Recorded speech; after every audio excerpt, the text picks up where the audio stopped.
সেনাপ্রধান পদত্যাগ করে ইউনিফর্ম জমা দেওয়ার বিষয়ে গুরুত্বপূর্ণ তথ্য প্রকাশ। এদিকে নতুন মহিলা সেনাপ্রধান কার আত্মীয়, নতুন সেনাপ্রধানের বার্তা নিয়ে যে তথ্য জানা গেল, জানতে পুরো ভিডিওটি দেখুন। আমরা একটা চূড়ান্ত তথ্য হাতে পেয়েছি। কুমিল্লা ক্যান্টনমেন্টে 2 জন সেনাকে গ্রেফতার করেছে ইন্টেলিজেন্স ডিপার্টমেন্ট এবং তাদের জিজ্ঞাসাবাদে বের হয়ে এসেছে চাঞ্চল্যকর তথ্য। সেই তথ্যটা কি আমরা একটু আপনাদেরকে ইমেইলটা দেখাই। প্রধান উপদেষ্টার সঙ্গে ইতিমধ্যে বাগবিতণ্ডা বা একেবারে ঝামেলায় জড়িয়ে পড়েছেন ওয়াকারুজ্জামানের সঙ্গে ইউনূসের একটা সংঘাত বেঁধে গিয়েছে এবং এই সংঘাতের জন্যই এই মুহূর্তে বাংলাদেশে গণঅভ্যুত্থান হবে। একটা শক্তি কিন্তু কাজ করবে চীনের, এবং সেক্ষেত্রে ভারত আলটিমেটলি তার পাশে এসে যাবে। সম্মানিত দর্শক, গুরুত্বপূর্ণ কিছু ভিডিও আজকে আপনাদের মাঝে শেয়ার করতে যাচ্ছি, যে ভিডিওগুলো দেখলে রীতিমতো অবাক হবেন। চাঞ্চল্যকর অবস্থা সৃষ্টি হয়েছে, নেট দুনিয়ায় তোলপাড়, সামাজিক যোগাযোগ মাধ্যমে ভাইরাল। আসুন কথা না বাড়িয়ে দেখে আসি সে ভিডিওটি। 1 সেকেন্ডও না টেনে পুরো ভিডিওটি দেখবেন। চ্যানেলে নতুন হলে সাবস্ক্রাইব করে রাখবেন পরবর্তী আপডেট পাওয়ার জন্য।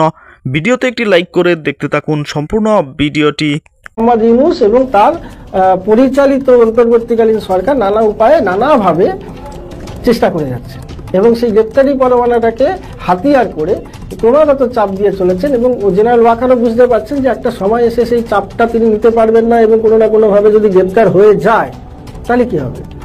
তারই ব্যাকআপ পলিসি হিসাবে জেনারেল ওয়াকার ছুটলেন প্রধান বিচারপতির বাড়িতে, একান্ত সাক্ষাৎ নিলেন এবং তার সঙ্গে দীর্ঘ আলোচনা হলো। আমরা প্রথমে ভেবেছিলাম যে পরবর্তী তত্ত্বাবধায়ক সরকার হয়তো সেটা নিয়েও আলোচনা হয়েছে, এটা অস্বীকার করার কোনো জায়গা নেই। তত্ত্বাবধায়ক সরকার, ইউনূস সরকার সরে গেলে বা ভোটের নির্বাচনে বাংলাদেশের সংবিধান মেনে, এখনো পর্যন্ত যে সংবিধানটা বাংলাদেশে রয়েছে সেই সংবিধান মেনে কিভাবে তত্ত্বাবধায়ক সরকার নির্বাচন করে, এইসব খুঁটিনাটির আলোচনা হলেও হতে পারে বা হয়েছে আমরা ধরে নিচ্ছি। কিন্তু মেন আলোচনার বিষয়বস্তু ছিল এই 22 জনকে ঠেকানো। যদি নানা উপায়, কোনো না কোনো উপায়, ছলে বলে কৌশলে যে 17 জন এখনো কর্মরত আছেন সেনাবাহিনীর অভ্যন্তরে, তাদের বিরুদ্ধে গ্রেপ্তারি পরোয়ানা জারি হয়েছে, তাদের যদি কোনোভাবে পুলিশের দিয়ে রাতের অন্ধকারে তুলে নিয়ে গ্রেপ্তার করে নেওয়া হয়, তাহলে কিভাবে ঠেকানো যায়? কারণ বর্তমান বাংলাদেশের বিচার ব্যবস্থা কিন্তু টোটালি চলছে মোহাম্মদ ইউনূসের একেবারে অঙ্গুলি হিলনে। মানে সরকার প্রশাসন একেবারে নিজের মতন করে বিচারটাকে করছে, বিচার ব্যবস্থা পুরোপুরি প্রভাবিত। এরকম একটা ভয়ানক মানে উল্টো রাজার দেশে যদি এই 17 সেনাকর্তা গ্রেপ্তার হন, তাহলে কিন্তু জেনারেল ওয়াকার প্রবলভাবে বিপদে পড়বেন। হয়তো বা সেই কারণেই প্রধান বিচারপতির সঙ্গে তিনি দেখা করতে গিয়েছিলেন এবং তার সঙ্গে সেই রকমই আলোচনা হয়েছে।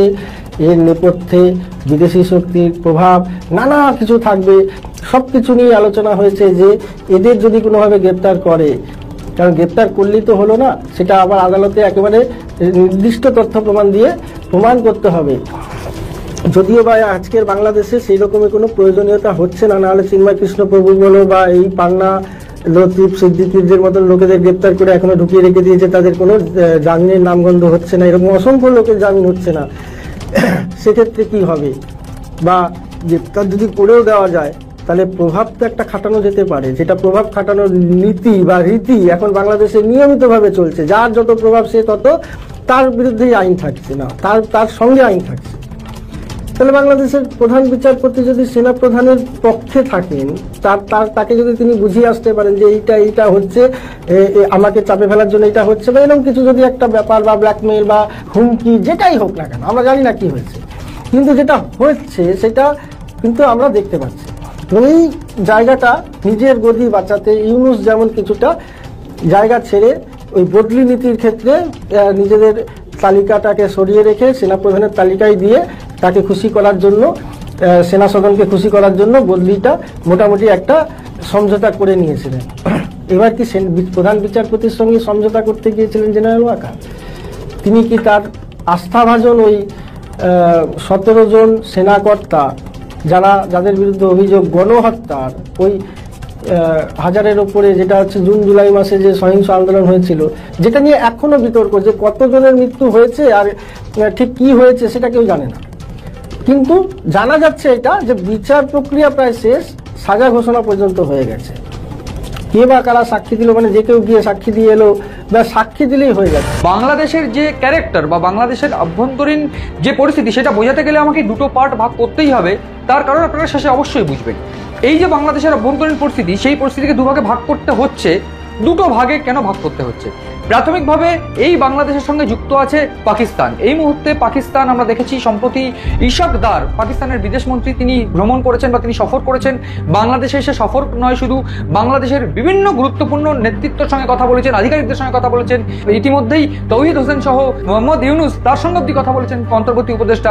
তো এই যে অন্তর্বর্তী উপদেষ্টা, প্রধান উপদেষ্টার সঙ্গে বৈঠক বা এই সমস্ত কিছু, ইশাক দার এসে বৈঠক করছেন, এই টোটাল জিস্ট যেটা দাঁড়াচ্ছে বাংলাদেশের সঙ্গে পাকিস্তানের সম্পর্ক আরো জুড়ছে, আরো শক্ত হচ্ছে।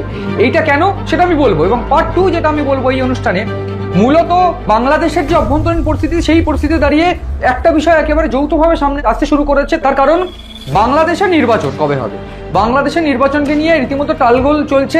ফেব্রুয়ারিতে নির্বাচন হবে এরকম একটা ঘোষণা প্রধান উপদেষ্টা করেছেন, কিন্তু সেই প্রধান উপদেষ্টার সঙ্গে ইতিমধ্যে বাকবিতণ্ডা বা একেবারে ঝামেলায় জড়িয়ে পড়েছেন ওয়াকারুজ্জামান। এই সেনাপ্রধান ওয়াকারুজ্জামান, তার সঙ্গে প্রধান উপদেষ্টার যে সংঘাত, সেই সংঘাত সামনে চলে এসেছে। তার অন্যতম কারণ আমরা দেখেছি বাংলাদেশের সেনাপ্রধান তিনি কি কি ছক চেলেছেন এবং তার পাল্টা কি ছক ইউনুস চেলেছে, এবং এই দুটো বিষয় নিয়ে আলোচনা। একেবারে শুরুতে আমি যেটা বলবো, বাংলাদেশ এই মুহূর্তে জিওপলিটিক্যাল দিক থেকে প্রচন্ড ভয়ানক একটা দেশে পরিণত হয়েছে। তার কারণ সেখানে সংখ্যালঘু থেকে শুরু করে অন্যান্য ধর্মাবলম্বী মানুষদের কোনো সুরক্ষা নেই। এই জায়গায় দাঁড়িয়ে অন্তর্বর্তী উপদেষ্টা যবে থেকে জয়েন করেছেন বা যবে থেকে শেখ হাসিনার পতন হয়েছে, তারপর থেকেই বাংলাদেশের যে দায়িত্ব, সেই দায়িত্ব পেয়েছে কে? বাংলাদেশের দায়িত্ব পেয়েছে ওয়াকারুজ্জামান, এবং তিনি দায়িত্ব নিয়েছেন এবং পরিষ্কার করে তিনি বলেছেন যে সেনারা কিন্তু আইন শৃঙ্খলা রক্ষা করবে। এই জায়গায় দাঁড়িয়ে নির্বাচন যত দ্রুত করা যায় তা নিয়ে কিন্তু শেখ হাসিনার পরবর্তীকালে এই ওয়াকারুজ্জামানের সঙ্গে এই সিন্ডিকেটের, এই যে ইউনুস সিন্ডিকেট, তার কিন্তু একটা সংঘাত হয়েছে, এবং ইউনুসের সঙ্গে ডিরেক্ট যে সংঘাত, সেই সংঘাত আমরা সবাই কম বেশি জানি। বারবার করে ইউনুসকে থ্রেট দেওয়া হয়েছে ওয়াকারুজ্জামানের তরফ থেকে। সম্মানিত দর্শক, সম্পূর্ণ ভিডিওটি দেখলেন, অবশ্যই বুঝতে পেরেছেন ভিডিওটি গুরুত্বপূর্ণ। দর্শক, আপনারা জানেন বর্তমান সময়ে কিছু রাজনৈতিক উত্তেজনা চলছে। যেভাবে ডক্টর মোহাম্মদ ইউনুস চাপে রয়েছেন, সেভাবে কিন্তু একের পর এক চাপে রয়েছেন সকল দলগুলা। নির্বাচন কখন হবে কিছুতেই বলা যাচ্ছে না। সেনাবাহিনী, পুলিশ প্রশাসন মাঠে নেমেও তারা কিন্তু পরিস্থিতি নিয়ন্ত্রণে আনতে পারছেন না। বিভিন্ন আন্দোলন সংঘর্ষ নিয়ে কিন্তু রাজপথে একের পর এক উত্তপ্ত বিরাজ করছে। দর্শক, আমরা অবাক হচ্ছি যে অন্তর্বর্তীকালীন সরকার ডক্টর মোহাম্মদ ইউনুস তিনি বিপ্লবী সরকার হয়েও তিনি বিপ্লবী সরকারের ভূমিকা পালন করতে পারছেন না। এমনকি দেশের অস্থিরতা, অরাজকতা, চুরি, ডাকাতি, রাহাজানি এবং চাঁদাবাজি বেড়েই চলেছে। হত্যাকাণ্ড সহ বড় অঘটন ঘটছে সারা দেশ জুড়ে। দর্শক, ভিডিওতে যে তথ্যগুলো আপনারা পেয়েছেন, ভিডিও সম্পর্কে আপনাদের মূল্যবান মতামত অবশ্যই কমেন্টে জানাবেন, এবং পরবর্তী আপডেট ভিডিওগুলো সবার আগে পেতে চ্যানেলটিকে এখনই সাবস্ক্রাইব করে রাখুন। আসসালামু আলাইকুম।